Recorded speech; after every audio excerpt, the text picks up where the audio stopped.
Welcome to our Namakwa UU congregation on this beautiful Sunday morning. It really is so great to look out and see you all your smiling faces.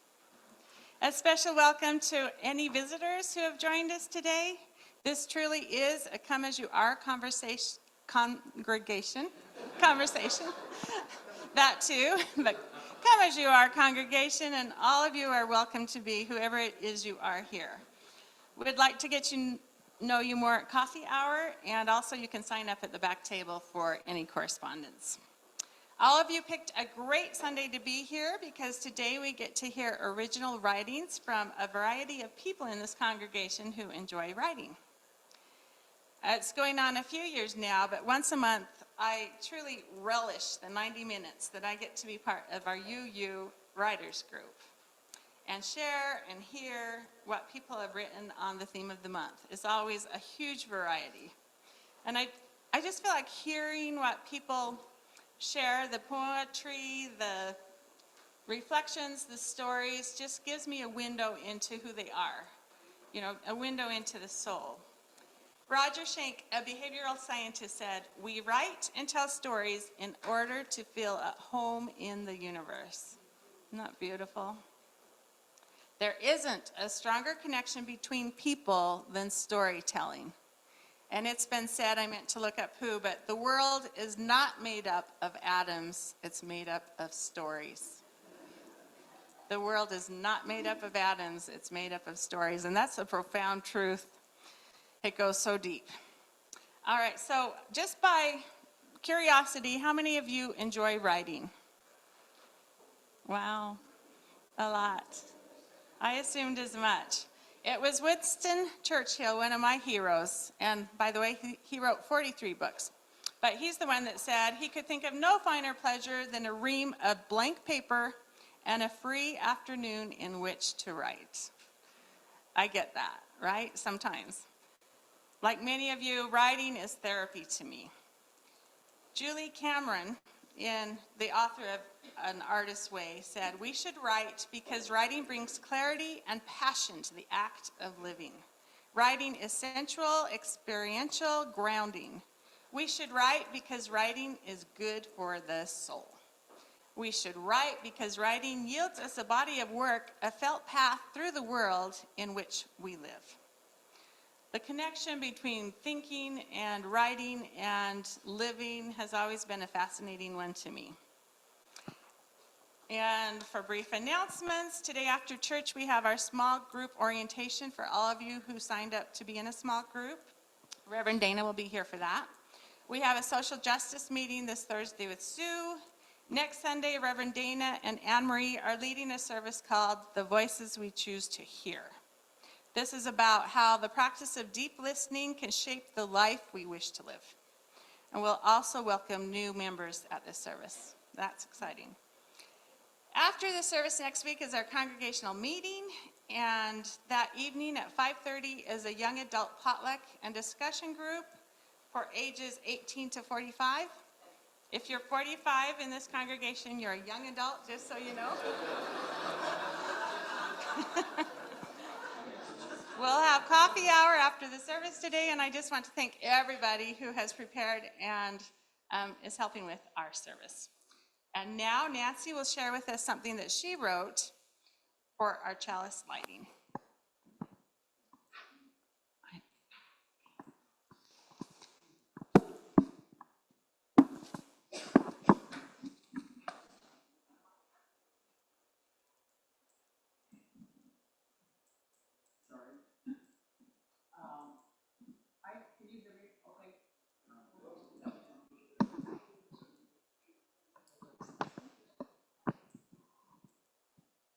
Can you hear me now?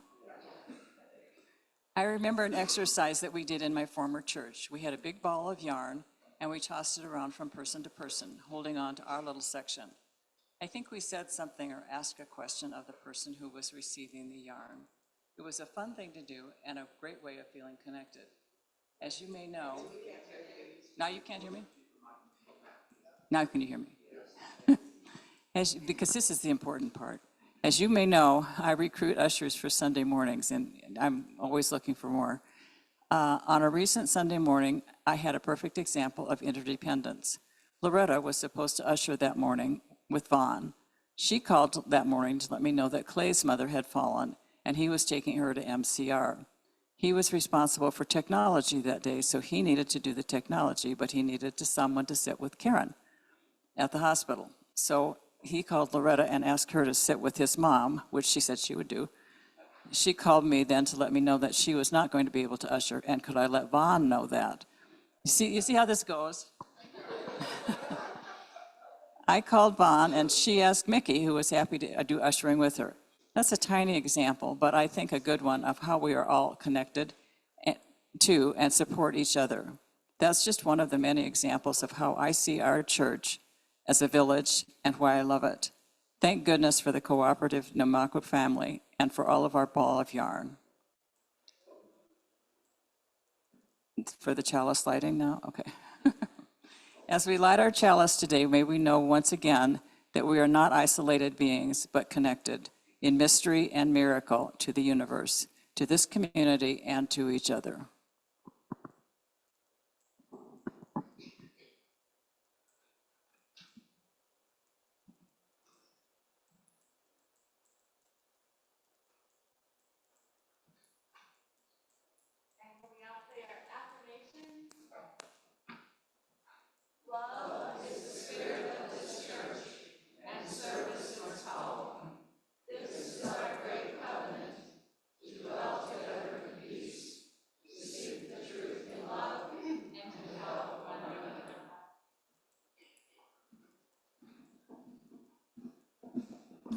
Good morning. So typically we are looking at our screen for our lyrics, but today we made the executive decision to have us look in, I think it's called a hymnal, number 368, because it has two parts. It's divided into low voices and high voices, and on the screen that just doesn't really make sense. So it's probably a little bit easier to look at that. So I think you'll find it familiar, but let's just have the low voices start. So if you identify as a low voice, your part sounds like this. And if you know it, go ahead and sing along. Now let us sing. So low voices start. 1, 2.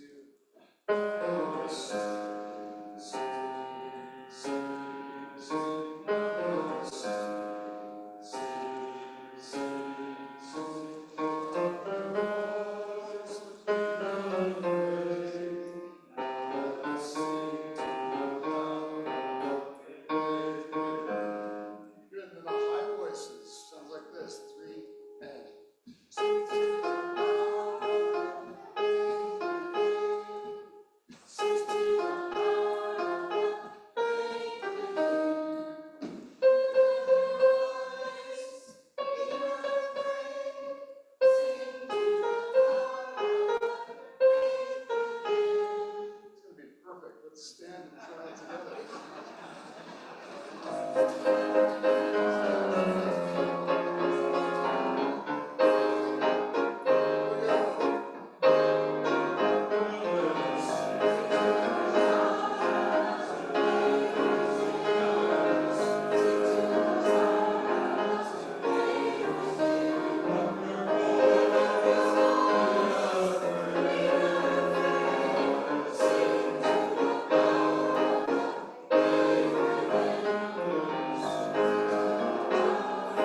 This is a poem that Linda Bell wrote, titled, "A Time I Was as One with Humanity," Friday, 22 November, 1963, Columbus, Ohio.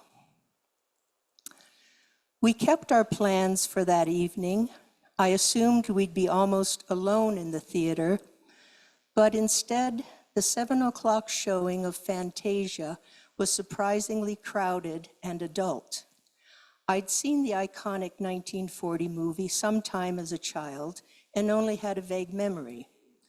We needed the distraction after a numbing, draining afternoon in the college newsroom where UPI and AP wire services set off a din of telex bells for important breaking news. President Kennedy was shot in a Dallas motorcade. He is alive and rushed to hospital. Physicians are working to save his life. Jackie is alive but covered in his blood. Vice President Lyndon Johnson and his wife, also in the motorcade, are uninjured. Texas Governor John Connally took a bullet in his back and is also rushed to hospital. Then even more insistent bells as telexes worked overtime loudly, tapping out updates. An hour after he was shot, Kennedy, our young Lancelot president, is declared dead. Open weeping in the newsroom only slightly assuages the fears. What is going on? It was hard to talk about and even harder not to talk about. Thus, the movie, escapism into Disney and music, the weight of Toscanini matched to Mickey Mouse. None of us in the theater that night likely remembered that last orchestral composition. After the hippo ballet antics in the famous Pastoral and the unstoppable flood in Sorcerer's Apprentice, what we saw at the end galvanized everyone in emotional sorrow, liberating love among strangers in that theater that night, taking unforgettable comfort in being together, bearing witness to our raw emotions and a country's deep sadness. For Fantasia ends with the Ave Maria. Many diminutive figures in hooded cowls slowly carry lighted candles up a dark mountain to enter into a light as the music reaches its passionate apogee and provides both release and some shred of hope. And we respond. A collective sob arises from the audience all around us. No one moves. No one wants to. When the lights come on, we sit still in collective humanity, blinking at our shared love. In the sorrow of President Kennedy's death, the people in the theater found comfort in being together. A Swedish proverb speaks of how sharing with another doubles our joy and halves our sorrow. An important part of our service each week is sharing with one another our personal joys and sorrows. Please take this time to turn to your neighbor and share with each other what is going on in your life, the good and the bad. I invite you to look around to ensure that everyone is included. If you are on Zoom, please use the chat link to share.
think it'd be better if it were out that way a little bit.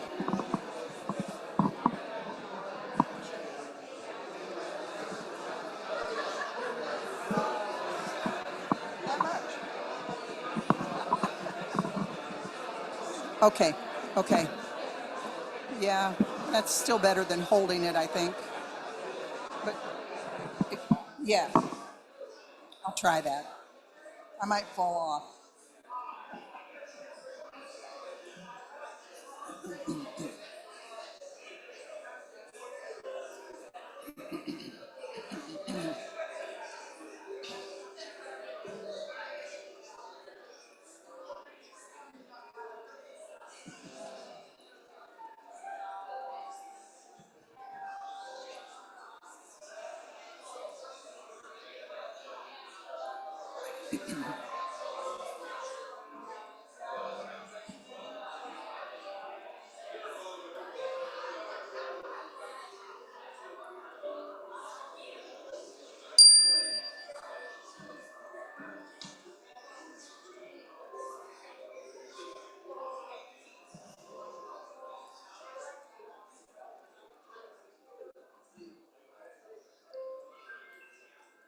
We're still playing with microphones. Is this one on? All right, good, good, good, good. Good morning, my name is Vicki Clark, and last year I made an excellent decision to join the small ministries group called UU Writers. What a creative and fun bunch of people we are, you're gonna find out. And we are so lucky to have Janen as our enthusiastic facilitator and creative writer as well. As she said, we use the Soul Matters material, and so the themes that we work on are the same theme that the church is using for worship in Sundays. Our packets, we have a packet every month, and they're filled with many great options and prompts to choose from to stimulate our writing for that month. But without fail, the last one gives us permission to make our own way. If the prompts just aren't clicking with us, we can feel free to find inspiration on the theme from wherever it comes. And that's exactly what happened for me last January. The new year ushered in the theme, the gift of liberating love. It just wasn't happening. Until I was awakened one night with, get this, a vision of my refrigerator. And boy, was I inspired. So here then is the selection I chose to share with you, titled Refrigerated Love. I'm lucky enough to have a refrigerator that magnets still adhere to, and I'm down home enough to enjoy having family photos on my white, energy-efficient appliance. If the display of pictures, quotes, and other helpful information on this important piece of kitchen equipment doesn't resonate with love, I'm not sure what would. Welcome to the lake, excuse me, welcome to the lake, proclaims one magnet. And not far from it is a quote hinting that heaven seems a little closer in a house by the water. Some of you know we live by the lake. Top billing on the freezer side is the magnet that Reverend Laurel gave us as a reminder that it's a blessing we were born and it matters what we do. A very, very abbreviated definition of UUism, just in case somebody asks. The photo gallery on my refrigerator is definitely random.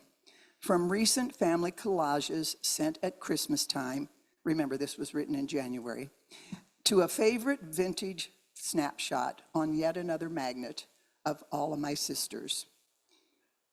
And reminisce, if you will, about all the love represented in photos of graduates and newlyweds. The gallery wouldn't be complete, though, without a photo from our most current family reunion, all decked out in matching sweatshirts that our granddaughter had designed for us. The love shared at these events is priceless.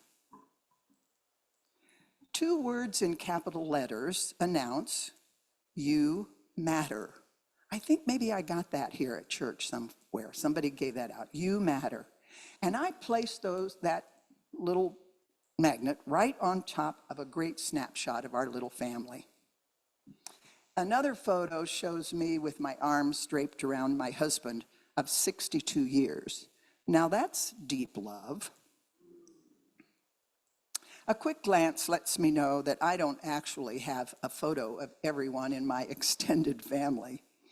And I have to confess that our one and only granddaughter, Mackenzie Jo, can be found in a variety of ages and poses at least 10 times. Tender memories still linger from the magnets that she played with on that refrigerator during the holidays. Refrigerated love. I think if I were to make room for one more quote on this sacred space, it would be these words from Reverend Dr. Rebecca Parker. Some of you may know them. There is a love holding me. There is a love holding all that I love. There is a love holding all. I rest in that love. Thank you. And now as we move into a time of reflection, I would like to invite each of you, if you're willing, to take a deep breath. And imagine how a love like that would feel. Take another deep breath. And picture yourself resting in that love. As you remain seated, let's join in singing these words together as we create a musical meditation.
It was night when the storm came up, and I'd been asleep in my bunk below.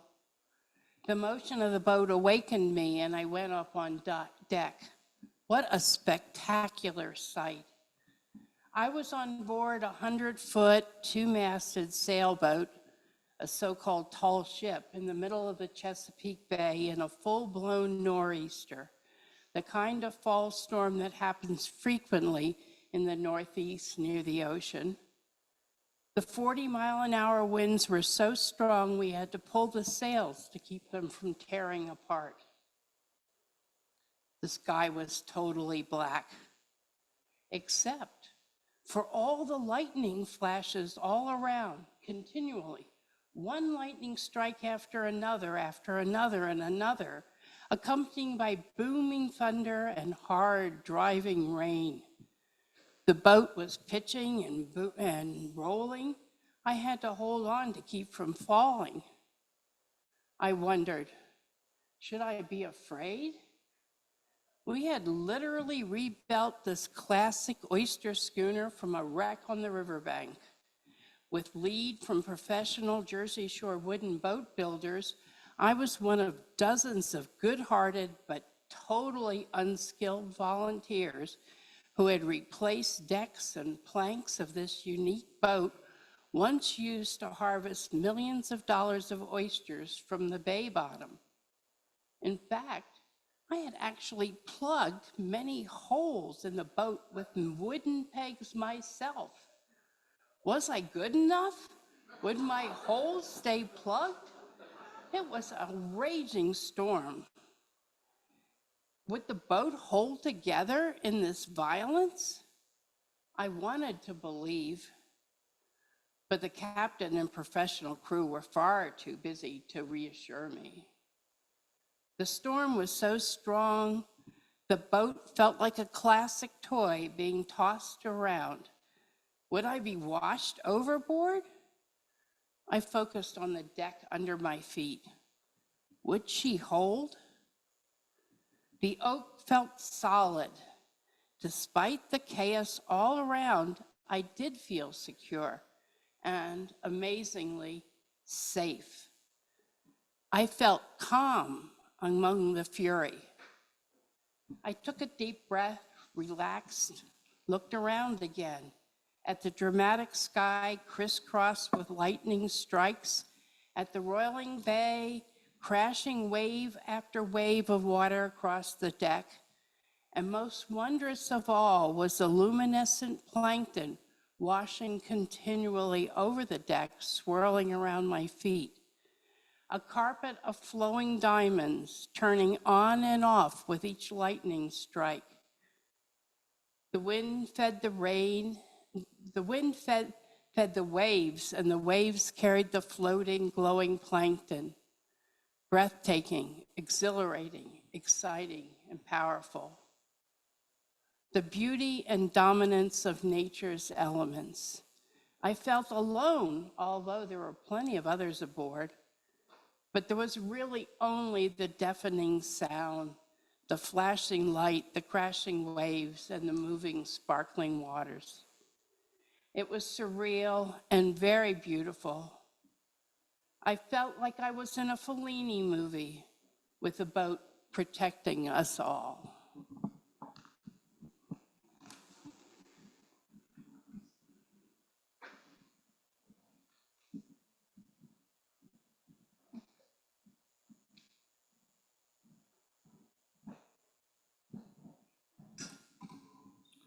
Well, I too would like to thank Janen for getting the UU Writers group together and facilitating it each month. My topic was also on love that I chose to read, partly because my other ones were so much longer. Love is so big, I can't ever get my arms around it. There's always more to love. I'm convinced some people have a more intuitive sense of love than I do, more immediate. My mom, for one, she seemed to have her fingers on the pulse of love. Love was present and alive for her.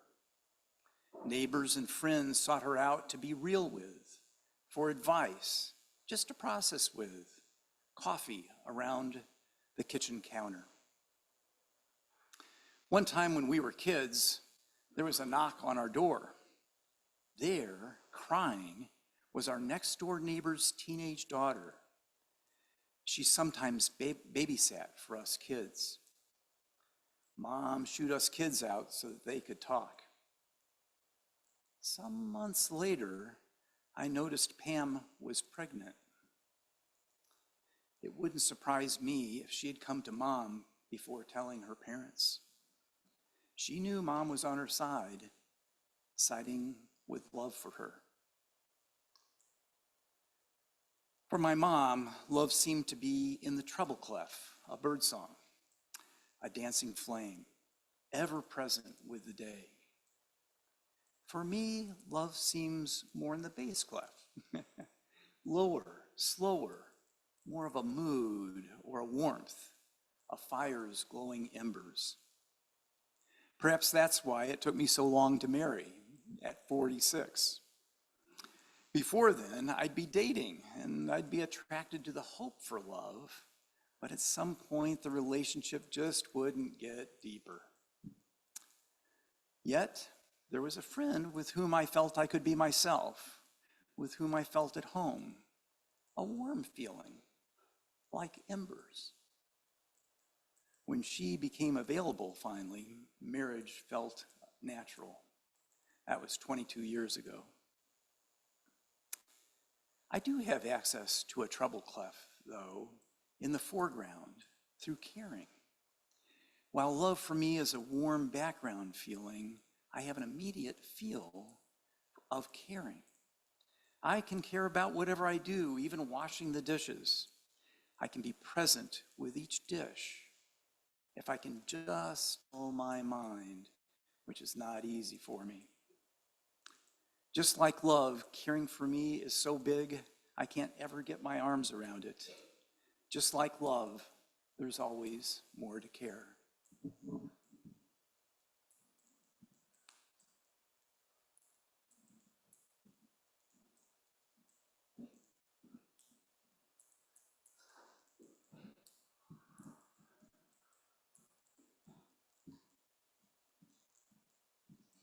I'm coming up here slowly so I can get brave.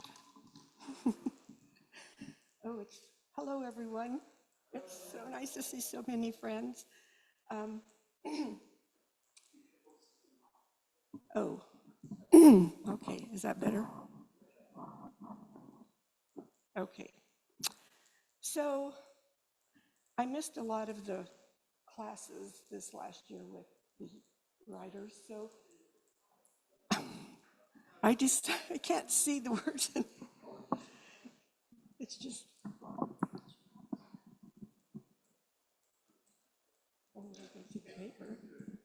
Okay, what if I stand like this? Is that okay? Okay, I won't move.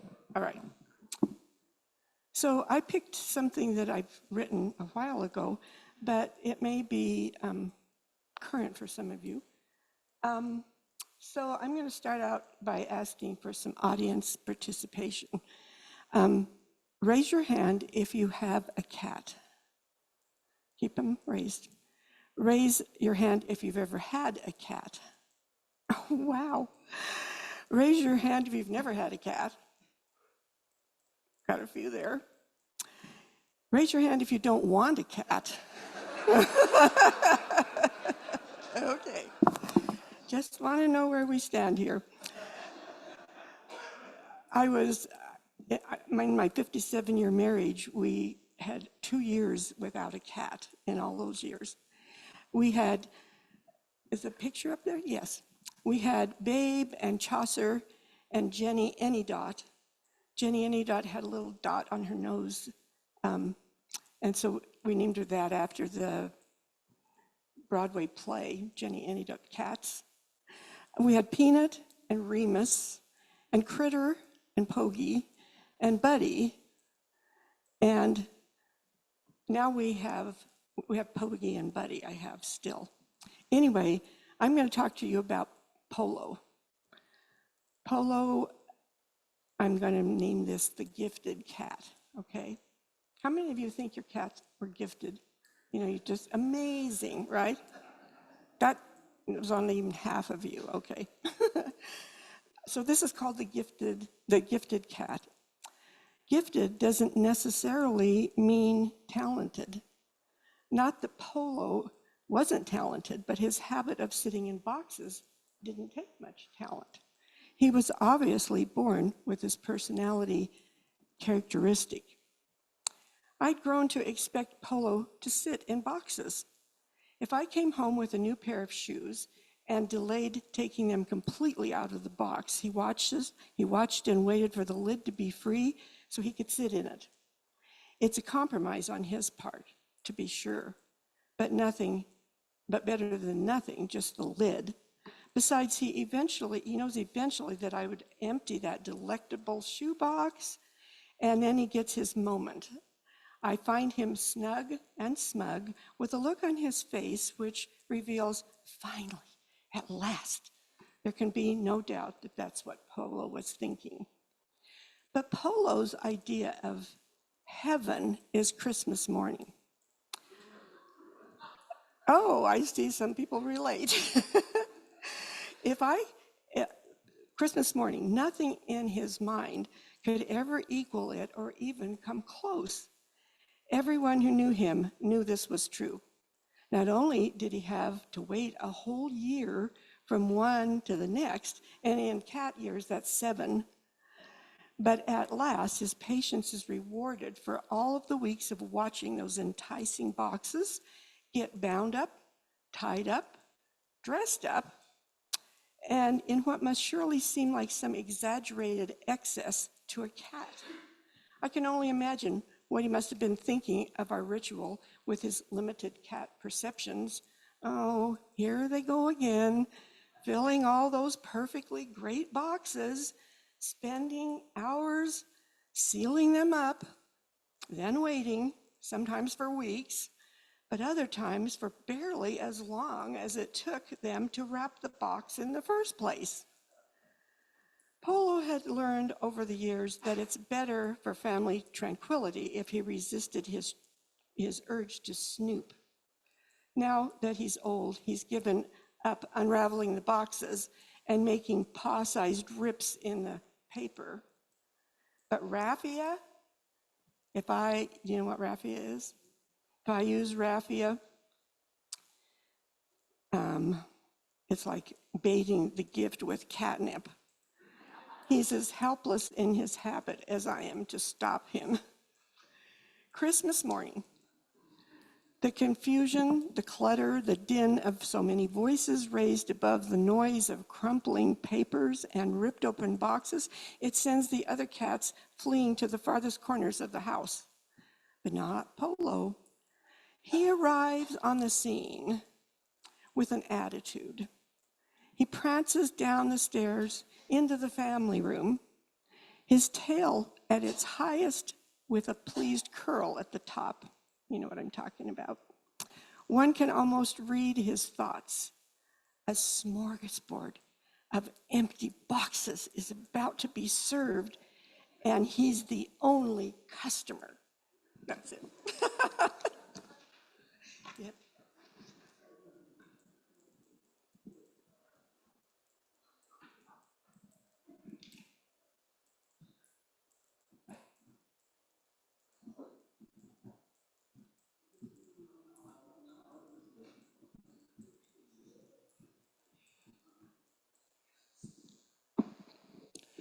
Before I begin, I have to issue an apology. I misunderstood the question when Sherry said, do any of you wish you didn't have a cat? I raised my hand, and I want to assure my wife that that was a mistake.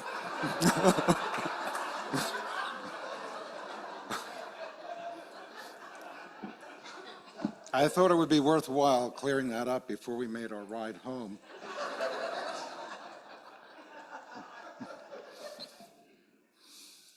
My story is called Carrot Cake, and it begins with this quote from William Arthur Ward, who gives a nice piece of advice.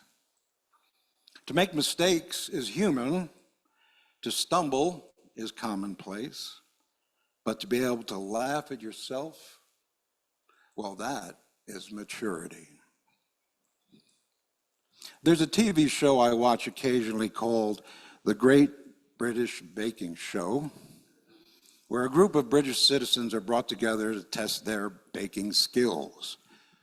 The bakers are given a challenge: create some kind of spectacularly difficult and complex specialty dessert and complete it against a ticking clock. All of this happens under a big tent on the sprawling, opulent grounds of a grand estate somewhere in England. The camera follows the contestants as they enter the tent. Each of them has been assigned a private work area, which is essentially a fully equipped kitchen with everything a baker could possibly need: pots and pans and measuring devices, mixing tools, sifters, whisks, spatulas, a refrigerator, and a top-of-the-line convection oven, which is perfect for the job. At their workstation, they also find a recipe and all the ingredients they will need. A master of ceremony then steps forward and calls out, "On your mark, get set, bake." The contestants put on their aprons and then they get to work. It's not clear to me how the contestants are chosen, but they're not baking professionals, that's for sure. They live a regular life, and baking, I guess, is just their hobby.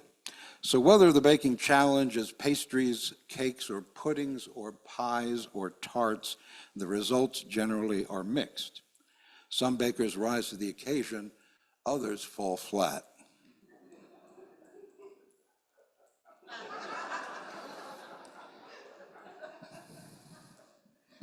All right, get ready now. During many seasons of this popular show, they have explored all kinds of different themes. But there is one theme that they have not explored. They have never done a show where the bakers are chosen on the basis of religious affiliation. But I'd like us this morning to imagine if they did. So they chose the bakers, and there's a Catholic, a Jew, a Buddhist, a Mormon, an evangelical, an atheist, and last but not least, a Unitarian Universalist. Here's how I imagine the show might go. We follow the contestants as they enter the tent single file and head for their respective kitchens. They find the ingredients and the recipe. At the front of the tent, a master of ceremony steps forward and says, "Welcome, religious bakers. Your challenge today is to make a carrot cake.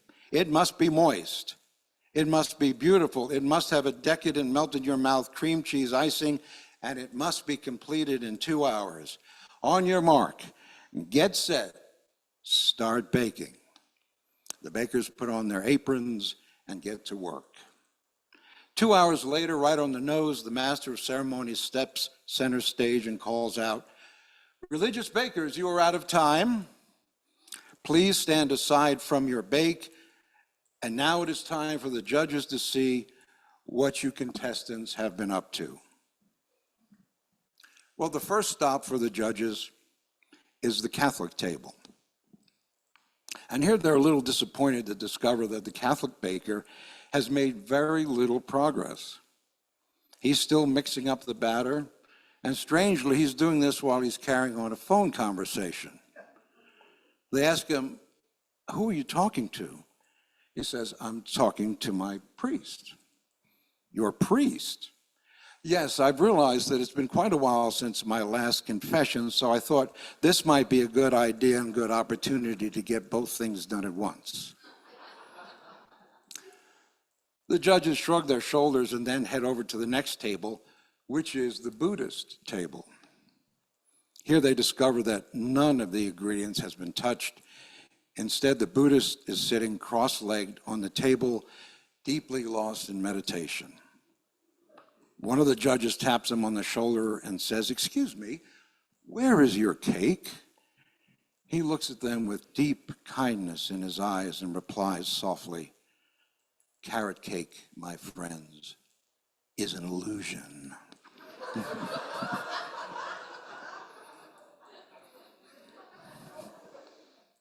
Should I keep going? Okay. The judges take note. The judges' next stop is the Jewish table, where they are thrilled to find a picture-perfect carrot cake sitting proudly on the table. The judges are very impressed. Well done, great job, they say. The Jewish baker smiles and responds, yes, my carrot cake is beautiful, but what else could it be? This is our tradition. We have been chosen by God to be makers of carrot cake.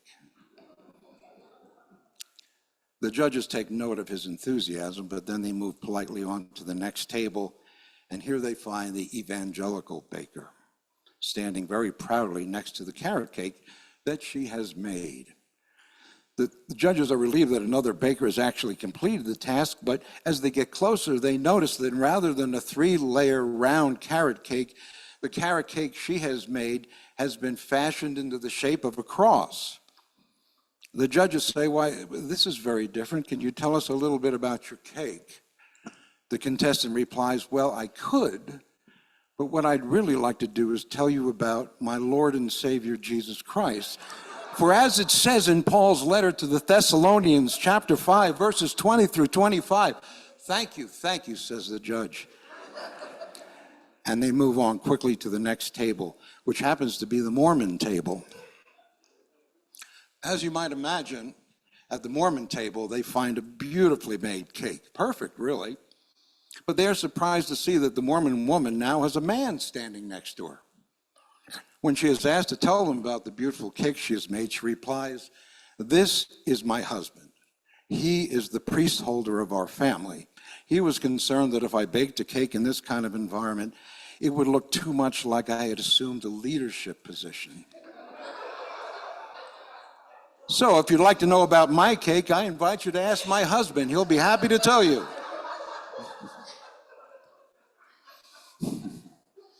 With that, the judges make their way over to the atheist table.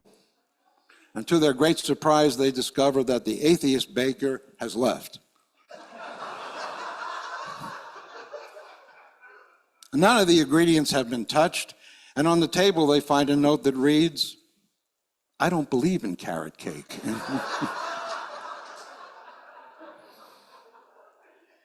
Well, there's one more stop to make. It's time to visit the Unitarian Universalist baker. So I ask you, how would you finish that story?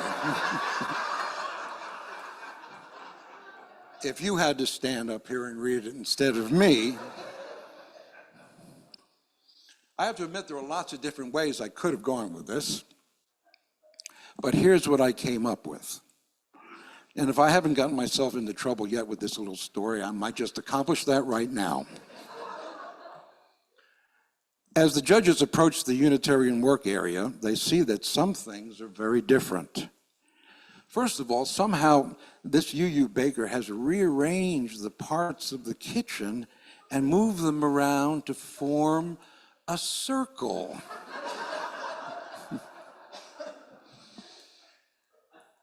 And the UU baker has taken off her apron, revealing a Kamala Harris 2024 t-shirt.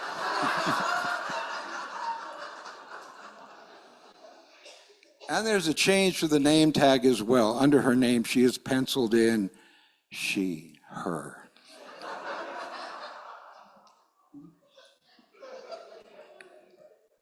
But there is no carrot cake. One of the judges frowns and says, you had the ingredients, you had the recipe, where is your cake? Our Unitarian baker responds, actually, it is not our practice to use other people's recipes. But don't worry, I have made you something very special. She goes to the refrigerator and pulls out a sheet cake and puts it in front of them, uncovers it, and they find a rainbow cake with all the different colors of the rainbow. This is much more appropriate, she says, and much more inclusive than a carrot cake. Why is that, they ask? She says, because it is gluten-free. May it be so.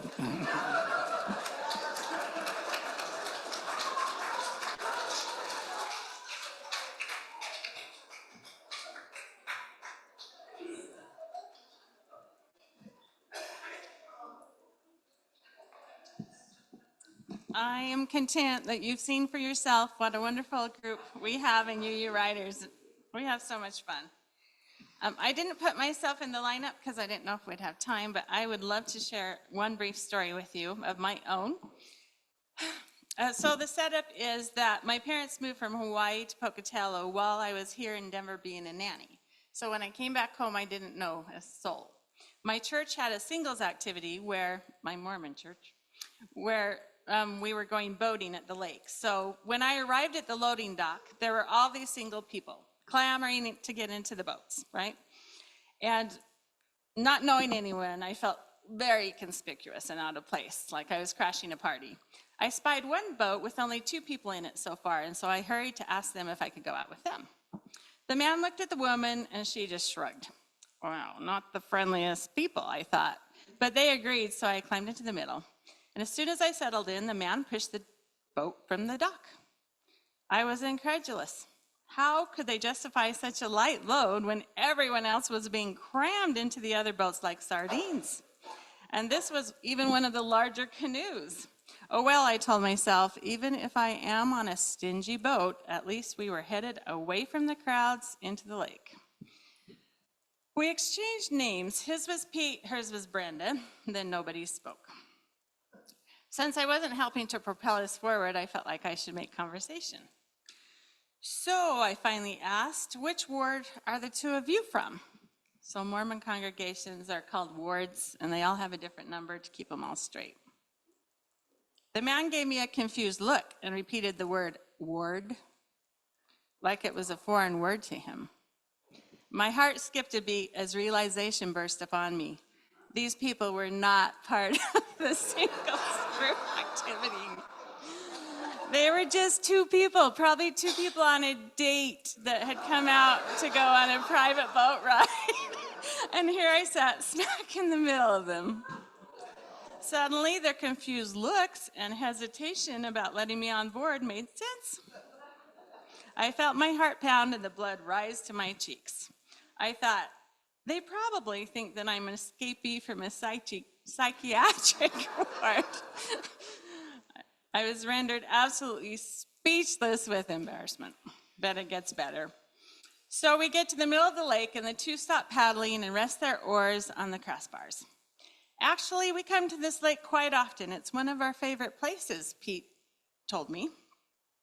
But Brenda doesn't know why I brought her here tonight. I don't? The woman asked, peering at him from around me. I don't think so. Do you realize we met exactly 1 year ago tonight?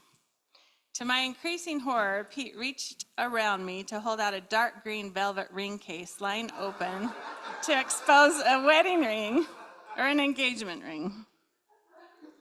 I brought you here to ask Brenda, will you marry me? So bad. All I remember at that point is looking at the very far distant shore and wondering if I was a good enough swimmer to make it. I didn't have a life vest, and I'm not a good swimmer, so there was no out for me. As I sat wishing to be anywhere than where I was, Brenda agreed to be Pete's wife. All I could do is stammer a feeble apology and lean way over the edge so that they could kiss. So I ended up working at ISU as a filing papers with Brenda. And we became, with that kind of beginning, we became fast friends. One day, Pete came to pick Brenda up from work, and he told me that when I very unexpectedly got on board their boat, he was initially going to put off his proposal until they could offload me, as any sane person would. I mean, seriously. But then he realized that it would be much more memorable to stick with his original plan and take advantage of the situation. So thanks, Pete. What a joker. It is certainly a proposal that I will never forget. And just as an aside, when I attended their wedding, Pete came up to me before the ceremony and asked if I wanted to come stand between them at the altar. Just for old time's sake. So, the end. And I just want to say before we go into our offering that you are all invited to UU Writers, and we do have a really fun time. We get to know each other on a really deep level, and it has been a really huge blessing in my life that I look forward to every month. Okay, so our offering is perfect for this meeting because we are giving to Friends of the Loveland Library. What a great volunteer organization. Books and libraries and reading and writing are so important in all of our lives, so it's a very worthy cause, and please give generously.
A Quaker benediction for today.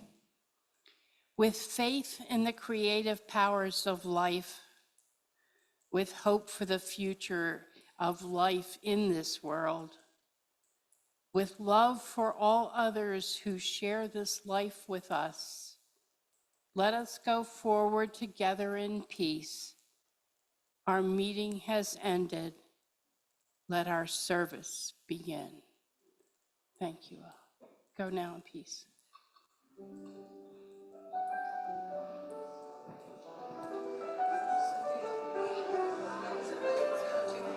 Oh.